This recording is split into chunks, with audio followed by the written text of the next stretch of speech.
Bom, algumas coisas que eu mencionei no slide anterior, eu estou mencionando agora aqui, tá? Nos projetos de elaboração de tubulações também é importante obedecer as regras que são essenciais. Entre elas, usar apenas trechos horizontais e verticais, então não existe muitas curvas, é tudo muito horizontal e vertical, tá? Evitar curvas e percursos caprichosos, eu já tinha falado aquilo anteriormente, e fazer a sucção mais curta possível. Então, devido ao sistema de bombas que se utiliza, a ideia é fazer com que haja o mínimo possível de sucção. Então, a bomba está sempre perto do reservatório, da onde ela vai empurrar o minério, entendeu? Então, a sucção é sempre o mais curta possível, e aí se tem uma outra bomba que ajuda a continuar fazendo esse minério, ela tem que estar o mais próximo possível da bomba anterior, entendeu? Então, esses são os detalhes que tem que ser sempre observados, tá? As tubulações, elas são desgastadas, já falando do desgaste, né? Elas são desgastadas por três mecanismos de desgaste abrasivo, tá? O sulcamento, causando impacto de alta ou média intensidade, então o sulcamento é quando forma um risco bem profundo, tá? O riscamento, já causando por impacto de média e baixa intensidade, então tu vai riscando o metal ali e cada vez mais vai aumentando o tamanho do risco. E a erosão, que é a mais esférica, assim, ela é fruto de pressão pontual ali, não é uma questão, não é tanto, não é ocasionada assim, é menos riscos e mais esférico, assim, o desgaste causado no aço, tá? Então isso aqui são os detalhes construtivos de um projeto de tubulação numa planta, tá? E o outro é os tipos de desgaste que ocorre num tubo, tá bom? Então, vamos adiante. Bom, então, seguindo aqui nas tubulações, eu vou falar de como os materiais reagem aos diferentes mecanismos de erosão ali no minério, tá? No minério não, desculpa, no tubo, tá? Quando os tubos são feitos de borrachas, partículas pequenas ricocheteiam sem danificar. Partículas angulosas, elas podem rasgar e causar desgaste severo, tá? Como regra geral, pode-se adotar o uso para bombear partículas com um tamanho menor que 2,4 milímetros. Então, os tubos de borracha, eles são ideais para o bombeamento de partículas mais finas, tá? Porque as partículas finas, elas ricocheteiam na borracha sem danificar, tá? E aí já os aços a manganês, eles são resistentes a partículas grosseiras na polpa. Esses aços endurecem superficialmente, os aços Hatfield, né? Você já deve ter ouvido lá sobre moinhos, né? Esses são materiais ideais para o bombeamento de cascalho. Então, os aços a manganês, eles têm mais resistência à utilização de partículas grosseiras, né? Já o ferro fundido branco e o níquel duro são usados para aplicações onde o desgaste é por riscamento e erosão. Então, são mais resistentes ao riscamento e erosão. E eles são usados especialmente no bombeamento de areia, tá? Então, ele é utilizado para bombear um material com uma elevada dureza, que acaba causando muito riscamento e erosão. Embora não tenha nenhuma partícula grande ali para causar um sulcamento, por exemplo, ele tem partículas que acabam acarretando em erosão, tá? E erosão e riscamento, tá bom? Então vamos adiante. Bom, então eu vou mostrar aqui para vocês alguns comportamentos característicos do bombeamento de polpa, e eu vou adicionar aqui uma grandeza, que é a altura manométrica, tá? A altura manométrica é o ganho de energia que a bomba oferece a um líquido, tá? Então, antes de passar pela bomba, o líquido tinha a capacidade de chegar a uma altura manométrica, depois ele tem aumentado essa altura manométrica. Então, essa capacidade, a capacidade que a bomba tem de aumentar a altura desse líquido, que esse líquido chegaria, né, se chama altura manométrica. Então, assim, conforme eu aumento a vazão, tá, que eu imponho que uma bomba transmita, eu diminuo a altura manométrica, eu diminuo a capacidade dela de empurrar a minha polpa, tá? Tudo isso aqui que eu vou falar agora está escrito aqui, tá? Então vocês podem ler aqui, mas aqui eu vou dar uma explicadinha um pouco melhor, tá? Já em relação à potência, quanto mais eu aumento a vazão, eu aumento a potência até um dado momento em que a potência vai baixar numa vazão máxima lá, tá? E em relação à eficiência também, eu tenho um momento onde eu tenho um máximo de eficiência, tá? e depois eu começo a ter perdas. No início eu tenho perdas, no fim eu tenho perdas também. A gente vai discutir as perdas mais para frente, tá?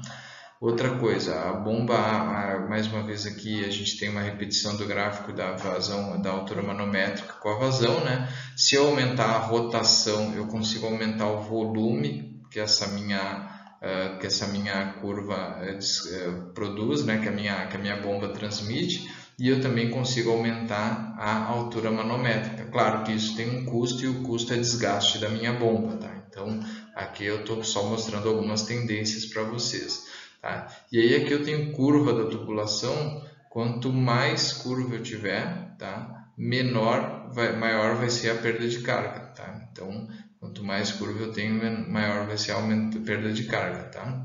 Então, isso é uma constante aqui no caso é uma característica do bombeamento, tá bom? Então a gente vai seguir adiante, tá? Espero que vocês tenham entendido todos esses comportamentos aqui. Isso são só comportamentos gerais que vocês devem conhecer, tá bom? Então vamos seguir adiante. Então eu vou falar um pouco do desempenho das bombas de polpa, tá? Então aqui eu mostro, deixa eu pegar o ponteiro aqui, eu mostro três bombas tendo a mesma carga, ou seja, empurrando minério a 100 metros, tá? Com altura manométrica de 100 metros, tá? E com densidades diferentes, tá? Então, para empurrar minério a altura de 100 metros com densidades diferentes, a gente vê o que? Quanto maior for a minha densidade, menor vai ser quando maior for a densidade, maior vai ser a pressão interna na bomba. Então significa o quê? Líquidos com densidades maiores, tá? Quando eu ponho mais sólidos dentro do meu líquido, tá? Eu demando mais da bomba em termos de pressão, tá? A gente pode ver aqui que para uma pressão uniforme aqui de 142 psi, um outro experimento que foi feito, eu vejo que se eu tenho uma densidade de 1.2, eu consigo ter uma altura manométrica de 83.3. Se eu tenho uma densidade de 1, já consigo 100 metros. Se eu tenho uma densidade de 0,7, 143 metros. Então a densidade, assim como o tamanho de partícula, ele afeta diretamente o desempenho da bomba de polpa, tá? Então isso é importante se entender que o desempenho da bomba tem muito a ver com o que a gente está carregando dentro dela e o que está transportando, inclusive em relação a quanto de minério tem na nossa polpa, tá bom? Então é só para vocês ficarem, é só para ressaltar, tá? E realçar essa questão, tá bom? Então vamos adiante. E aí aqui, ainda falando sobre o desempenho de polpas, tá? Eu vou introduzir vocês a duas grandezas que vão ser utilizadas para calcular a eficiência de uma bomba de polpa, tá? A razão entre a altura de polpa e a altura de coluna de água, que são obtidas pela mesma bomba em condições idênticas, é dado pela seguinte equação: HR, que tem a altura da coluna de polpa, dividido pela altura da coluna de água, porque normalmente uma bomba consegue bombear muito mais a água muito mais alto do que a coluna muito mais alta, tá? Do que o minério muito mais alto, tá? A polpa. Então a polpa vai sempre ser inferior à água, por uma simples questão de densidade, né? A água tem densidade 1, se eu colocar sólido eu vou aumentar a densidade, eu vou dificultar o bombeamento, porque quanto mais denso o meu líquido, mais difícil é o bombeamento. Então a tal razão é principalmente afetada pelo quê? Tamanho de partícula, densidade dos sólidos e diluição da polpa. Então polpas com tamanho de partícula grande, altas densidades e diluição de polpas vão ter altas concentrações de sólidos, vão ter um HR muito baixo, porque a altura da coluna da polpa, a altura da coluna de água vai ser sempre muito maior que a altura da coluna de polpa, tá? Analogamente, a razão entre a eficiência de bombeamento e a eficiência de bombeamento de polpa e de água é expressa por ER, tá? E os valores, eles são, na prática, eles são praticamente iguais. Então, é uma maneira de tu extrair ER através de HR, porque calcular a eficiência de bombeamento é muito mais difícil do que calcular a altura de coluna de água e de coluna de polpa, tá? Então, isso que vocês têm que ter em mente, o método de cálculo da eficiência de uma eficiência de uma bomba, tá bom? Então vamos ver ali o slide final para finalizar a nossa aula, tá?